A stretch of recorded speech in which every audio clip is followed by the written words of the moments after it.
కొన్ని సంఘటనలు అలా మొదలై చివరకు మరోలా ముగుస్తాయి. స్టార్ హీరోయిన్ అయ్యే ఛాన్స్ మిస్ చేసుకుంది ఓ ముద్దుగుమ్మ.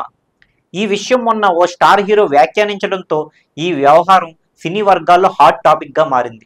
ఇంతకీ ఆ యాంకర్ ఎవరో కాదు, ప్రముఖ నటి రష్మి గౌతమ్. వెండి తెరపై పలు సినిమాల్లో నటించి మంచి గుర్తింపు సొంతం చేసుకుంది రష్మి. అయితే అవకాశాలు తగ్గడంతో జబర్దస్త్ ద్వారా బుల్లితెరపై అడుగుపెట్టిన ఈ భామ తనదైన శైలిలో అందరినీ ఫిదా చేసింది. ఇక జబర్దస్త్లో వచ్చిన గుర్తింపుతో వెండి తెరపై కూడా మళ్లీ వరుస అవకాశాలు అందుకుంది. గుంటూరు టాకీస్ సహా పలు సినిమాల్లో నటించిన రష్మి మళ్లీ సినిమాల్లో బిజీ అవ్వలేకపోయింది. దీంతో మళ్లీ జబర్దస్త్లోనే కంటిన్యూ అవుతూ వస్తుంది. రీసెంట్గానే నితిన్ శ్రీలీల కలిసి నటించిన రాబిన్ హుడ్ సినిమా రిలీజ్ అయింది. ఈ క్రమంలోనే ప్రమోషన్స్లో భాగంగా ఉగాది ఈవెంట్ నిర్వహించారు. అందులో నితిన్ పాల్గొన్నారు.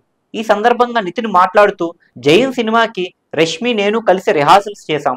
దాదాపు 90% సీన్లు కూడా రష్మితోనే రిహార్సల్స్ చేయించారు.